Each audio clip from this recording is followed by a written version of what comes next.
নমস্কার বন্ধুরা, বাংলার ইনভেস্টর ইউটিউব চ্যানেলে আপনাদের সবাইকে স্বাগত জানাই। চ্যানেলে প্রথমবার এসে থাকলে চ্যানেলটা অবশ্যই সাবস্ক্রাইব করে রাখবেন। আজকের দিনে এখানে দেখতে পাচ্ছেন এফআইআই এরাই 934 কোটি টাকা সেলিং করেছে, এটাই ক্যাশ মার্কেটে, এবং সেখানে ডিআইআই এরা কিনেছে 2637 কোটি টাকা শেয়ার। তবে ফিউচার অ্যান্ড অপশন মার্কেটে এই এফআইআই এর থেকে বাইং দেখা গেছে। যেমনটা দেখতে পাচ্ছেন ইন্ডেক্স ফিউচার এখানে বাইং হয়েছে 696 কোটি টাকার, এবং এই যে স্টক ফিউচার এখানে বাইং হয়েছে 5116 কোটি টাকার। মানে শুধুমাত্র ক্যাশ মার্কেটেই আজকে এফআইআই থেকে সেলিং দেখা গেছে। অন্যদিকেই ফিউচার অ্যান্ড অপশনে ইন্ডেক্স ফিউচারও কিনেছে এবং এই স্টক ফিউচারও কিনেছে। এরপরে এই আমেরিকান মার্কেট দেখতে পাচ্ছেন শুরুতে বড় গ্যাপ ডাউন হয়ে ওপেন হয়েছিল এবং সেইখান থেকে একটা শার্প রিকভারি কিন্তু আসে, এবং এই যে রিকভারিটা দেখতে পাচ্ছেন একটা অল্প সময়ের ক্যান্ডেলস্টিকে এসেছে, প্রায় 0.5%-এর কাছাকাছি কিছুক্ষণ সময়ই বেড়েছে। এবং এই যে মার্কেট প্রথমে পড়েছিল এর পেছনেও কারণ আছে, এবং তারপরে যে শার্প রিকভারি এসেছে এর পেছনেও কারণ রয়েছে। এই সময় দেখতে পাচ্ছেন ডাউ জোন্স এটা প্রায় 100 পয়েন্ট ওপরে রয়েছে, এবং এই সঙ্গে সঙ্গে এই যে নাসডাক কম্পোজাইট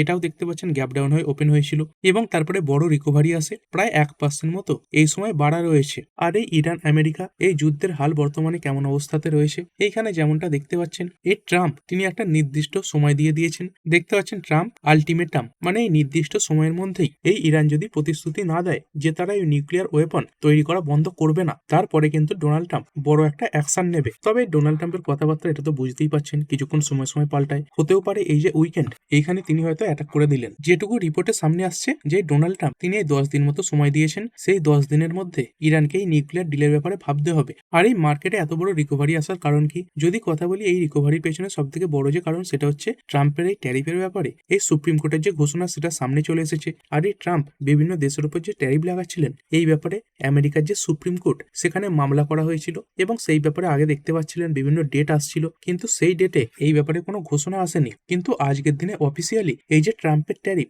সেই ব্যাপারে কিন্তু সুপ্রিম কোর্ট রায় দিয়ে দিয়েছে। তো কেমন এলো এই রায়, এইখানে যেমনটা দেখতে পাচ্ছেন US supreme court rejects Trump's global tariff, মানে ট্রাম্প বিভিন্ন দেশের উপর যে ট্যারিফ বসিয়েছিলেন তো সেই ট্যারিফটাকে আমেরিকা সুপ্রিম কোর্ট রিজেক্ট করে দিয়েছে, মানে ট্যারিফ বাতিল বলে ঘোষণা করে দিয়েছে। চলুন আরো ডিটেলসে দেখে নিই। এইখানে দেখতে পাচ্ছেন এই যে রায় ঘোষণা হয়েছে কেমন কি অনুপাতে ঘোষণা হয়েছে, দেখতে পাচ্ছেন 6:3 এই অনুপাতে এই যে রায় সেটা ঘোষণা হয়েছে। মানে এই যে সুপ্রিম কোর্টে যে বেঞ্চ এই রায়টা দিয়েছে সেই বেঞ্চে 9 জন ছিলেন, এবং যার মধ্যে 6 জন ট্রাম্পের এই ট্যারিফটাকে অপোজ করেছেন এবং 3 জন এই রায়টাকে সাপোর্ট করেছিলেন। এবং যেহেতু দেখতে পাচ্ছেন এই 6 জন এই ট্রাম্পের ট্যারিফটাকে অবৈধ বলে ভোট দিয়েছিল, তো সেই দিকেই এই যে রায় সেটা বেরিয়েছে, এবং আমেরিকা সুপ্রিম কোর্ট ট্রাম্পের এই যে ট্যারিফ সেটাকে বাতিল করে দিয়েছে। আর ট্রাম্প কোন নিয়মের আওতায় এই ট্যারিফ বসিয়েছিলেন, দেখতে পাচ্ছেন এই ইন্টারন্যাশনাল এমার্জেন্সি ইকোনমিক পাওয়ার অ্যাক্ট এই আইইপিএ এই অ্যাক্টের আন্ডারে ট্যারিফ বসিয়েছিলেন। তো যেটাকে সুপ্রিম কোর্ট বলছে যে ট্রাম্প এই পাওয়ারটার অপব্যবহার করছিল, এবং এই পাওয়ারটাকে ব্যবহার করে প্রেসিডেন্ট ট্রাম্প তিনি তার ইচ্ছা মতো বিভিন্ন দেশের উপর এই যে ট্যারিফ সেটা বসাতে পারেন না। এখানে দেখতে পাচ্ছেন এই যে আদালত তারা কি বলছে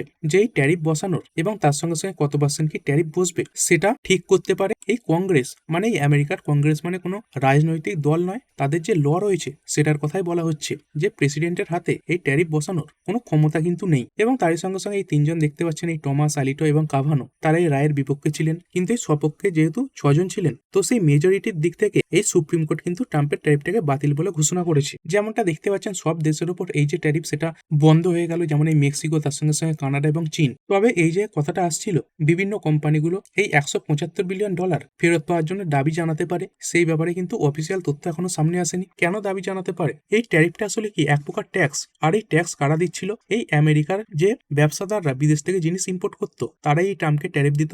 মানে ধরুন এই কোনো একটা জিনিস ইন্ডিয়া থেকে 100 টাকায় যাচ্ছে, তো সেই জিনিসটা গিয়ে আমেরিকাতে 118 টাকায় বিক্রি হচ্ছে, এবং সেই যে অতিরিক্ত টাকা সেটা কিন্তু এই ট্রাম্পের কাছে যেত, মানে সরকারের কাছে যেত। আর এই অতিরিক্ত টাকা কারা দিত, আমেরিকার বিভিন্ন কোম্পানিগুলোই দিত। তো তারা এই যে টাকাটা সেটা ফেরত পাওয়ার জন্য দাবিও জানাতে পারে। তবে কিছু কিছু জিনিসের উপর দেখতে পাচ্ছেন এই যে ট্যারিফ সেটা লাগু রয়েছে, যেমন স্টিল এবং অ্যালুমিনিয়াম। তো এইগুলোর উপর যে ট্যারিফ সেটা কিন্তু এই ট্রাম্পের ইন্টারন্যাশনাল এমার্জেন্সি ইকোনমিক পাওয়ার অ্যাক্ট এর আওতায় বসেনি। আর এতে ইন্ডিয়ার জন্য কেমন কি হতে পারে, যেমনটা দেখতে পাচ্ছেন আমাদের সঙ্গে তো ট্রেড ডিল হয়েছে, এই 18%-এর ট্যারিফ বসানো হয়েছে, কিন্তু কার্যকরভাবে এই যে সুপ্রিম কোর্টের রায়টা এসেছে তাতে কিন্তু এই 18%-এর যে ট্যারিফ সেটাও কার্যত বাতিল হয়ে যাচ্ছে। যেমনটা দেখতে পাচ্ছেন অনেক জিনিস যেগুলো আগে আমেরিকাতে এই 18% ট্যারিফে যাচ্ছিল তাদের উপর সেই যে ট্যারিফ সেটা 3%-এ নেমে আসতে পারে। বিভিন্ন এই আইটি কোম্পানিগুলো, তার সঙ্গে সঙ্গে টেক্সটাইল এবং এই যে জুয়েলারি সেক্টর রয়েছে তাদের উপরে এই ট্যারিফ কমবে। আর এখানে দেখতে পাচ্ছেন আমেরিকার সঙ্গে ইন্ডিয়ার যে ট্রেড ডিল সেটা এখনো লিখিতভাবে কমপ্লিট হয়নি। তো আরো কিছু ক্লিয়ারিটি আসবে যে 18% ট্যারিফই থাকবে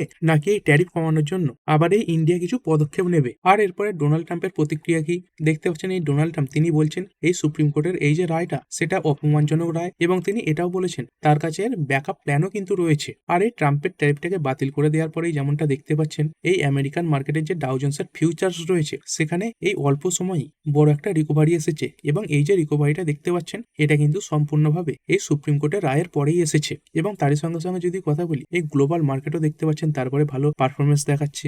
যেমন এই ড্যাক্স এটা 0.8% বেড়েছে, ফুটসি 100 এটাও বেড়েছে 0.5%-এর ওপরে, ক্যাক 40 1.39% বাড়া, ইউরো স্টক্স বেড়েছে 1.21%। প্রতিটা মার্কেটই ভালো পারফরমেন্স দেখাচ্ছে। এবং এরই সঙ্গে সঙ্গে আমাদের এই যে গিভ নিফটি এইখানে দেখতে পাচ্ছেন প্রায় 300 পয়েন্টের কাছাকাছি তেজি এই মুহূর্তে দেখা যাচ্ছে। আর আমাদের ইন্ডিয়ান এডিআর গুলো কেমন পারফর্ম করছে, এই ইনফোসিসের এডিআর 1.34% ওপরে, উইপ্রোর এডিআর 0.67% ওপরে রয়েছে, এই এইচডিএফসি ব্যাংকের এডিআর 0.1% আপ, আইসিআইসিআই ব্যাংকের এডিআর 1.69% ওপরে, ডক্টর রেড্ডি ল্যাব 0.94% আপ রয়েছে, যাত্রা অনলাইন এতে সামান্য ডাউনফল দেখা যাচ্ছে। তবে বেশিরভাগ এডিআর খুব ভালো ট্রেড করছে। তবে প্রথমেই আমেরিকান মার্কেট কেন পড়ে গিয়েছিল, যেমনটা দেখতে পাচ্ছেন এই ডাউ জোন্স এই নেগেটিভেই ওপেন হয়েছিল, এবং তারই সঙ্গে সঙ্গে এই নাসডাক এখানেও বড় লাল নিশান দেখা যাচ্ছিল। এর পেছনে যদি কারণের কথা বলি তাহলে আজকের দিনেই আমেরিকার যে জিডিপির ডেটা সেটা সামনে এসেছে। কত এসেছে জিডিপির ডেটা দেখতে পাচ্ছেন, এর আগে কত ছিল 4.4%, আর অ্যাকচুয়াল এসেছে কত 1.4%, আর এর আগে যে এসেছিল 4.4%। মার্কেট অনুমান করে চলছিল এর থেকে কম আসবে, মার্কেটের অনুমান কত ছিল 2.8% আসবে, কিন্তু দেখতে পাচ্ছেন যতটুকু অনুমান ছিল তার থেকেও এই যে জিডিপির ডেটা সেটা খারাপ এসেছে, এই অনুমানের প্রায় হাফ এসেছে। এবং দেখতে পাচ্ছেন এর আগে এই যে জিডিপির ডেটা এগুলো সব 3%, তারপরে 4% এরকম আওতাতে ছিল, তো সেখান থেকে খুবই খারাপ সিচুয়েশন এবারের এই আমেরিকার জিডিপির ডেটাতে দেখা যাচ্ছে। আর কেন এরকম দেখা যাচ্ছে, কারণ আমেরিকাতে দেখতেই পেয়েছিলেন 43 দিনের একটা শাটডাউন চলছিল, তারই সঙ্গে সঙ্গে এই ট্যারিফের ফলে কি হচ্ছিল, এই একই জিনিস মানুষকে বেশি দাম দিয়ে কিনতে হচ্ছিল। তার জন্য এই আমেরিকার যে মানুষজনেরা রয়েছেন তারা অন্যান্য যে জিনিস সেগুলো বেশি কনজিউম করতে পারছিলেন না, মানে যেইগুলো শুধুমাত্র দরকারি জিনিস সেইগুলোকেই কনজিউম করতে হচ্ছিল। এবং এই সব কিছুর কারণে দেখতে পাচ্ছেন এই যে জিডিপির ডেটা সেটা এতটা খারাপ এসে গেছে। আর আপাতত দেখতে পাচ্ছেন এই গিভ নিফটি, তার সঙ্গে সঙ্গে ইন্ডিয়ান এডিআর, এই গ্লোবাল মার্কেট, তার সঙ্গে সঙ্গে আমেরিকান মার্কেট এইগুলো যেরকম পারফরমেন্স দেখাচ্ছে, সোমবার দিন বড় একটা গ্যাপ আপ ওপেনিং দেখাতে পারে। তবে এর মাঝখানে দুখানা দিন রয়েছে, যদি এর মাঝখানে সেরকম কোনো খারাপ খবর না আসে তবেই কিন্তু এই যে তেজি সেটা সোমবার দিন দেখা যাবে। কিন্তু ধরুন এই যে দুদিন ছুটি রয়েছে তার মাঝখানে কোনো নেগেটিভ খবর চলে এলো, তাহলে কিন্তু আজকের দিনের এই যে তেজি এই গ্লোবাল মার্কেটে দেখা যাচ্ছে সেটা হয়তো ইন্ডিয়ান মার্কেটে আর দেখা যাবে না। এছাড়াও ইন্ডিয়ান ইকোনমির জন্য যে ডেটাগুলো আসছে সেগুলো ভালো,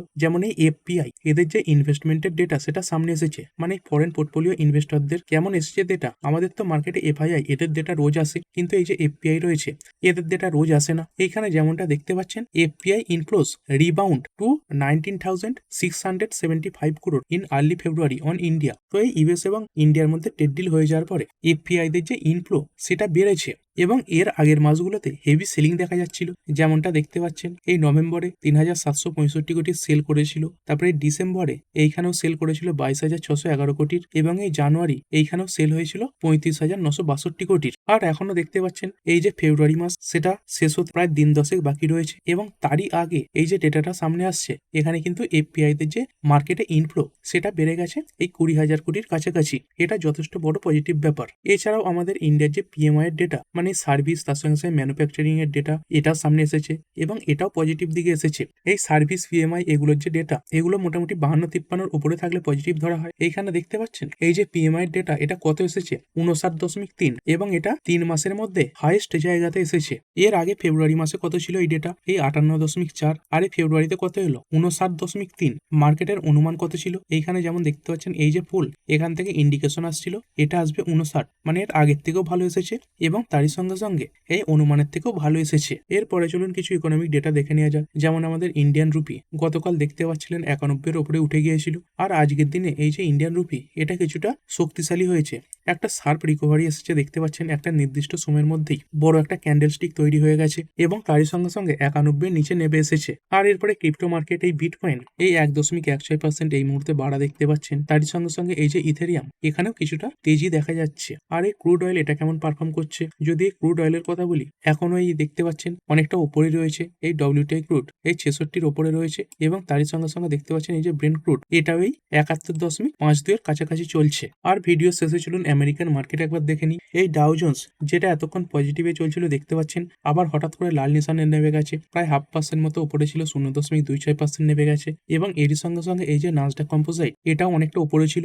এইখানেও কিন্তু ওপর থেকে কিছুটা ডাউনফল দেখা যাচ্ছে, প্রায় 0.25%-এর কাছাকাছি এই টপ লেভেল থেকে কিন্তু পড়ে গেছে। আর আজকের দিনে আমেরিকান মার্কেট এবং তার সঙ্গে সঙ্গে গিভ নিফটির যে ক্লোজিং, এইগুলোই সোমবারের ওপেনিং এর জন্য গুরুত্বপূর্ণ ফ্যাক্টর হিসেবে কাজ করবে। তো ঠিক আছে বন্ধুরা, আশা করছি ভিডিওটা আপনাদের ভালো লেগেছে। আপনি চাইলে এটাকে লাইক এবং শেয়ার করতে পারেন। আর শেয়ার মার্কেট সংক্রান্ত ডেইলি নিউজ আপডেট পেতে চ্যানেলটা সাবস্ক্রাইব করে রাখবেন এবং পাশে থাকা বেল আইকনটি টিপে অল অবশ্যই সিলেক্ট করে রাখবেন, যাতে পরবর্তী ভিডিওর নোটিফিকেশন আপনার কাছে সময় মতো পৌঁছে যায়। আর হ্যাঁ, ভিডিওটি শুধুমাত্র ইনফরমেশন এবং এডুকেশনাল পারপাসের জন্য বানানো হয়েছে। আমি সেবি রেজিস্টার্ড নই, তাই কোনো প্রকার শেয়ারে কোনো প্রকার বাই, সেল, হোল্ড বা অ্যাভারেজ করার কোনো সিদ্ধান্ত নেওয়ার আগে আপনার যে ফাইন্যান্সিয়াল অ্যাডভাইজার আছে তার সঙ্গে অবশ্যই আলোচনা করবেন। দেখা হচ্ছে পরের ভিডিওতে। ধন্যবাদ।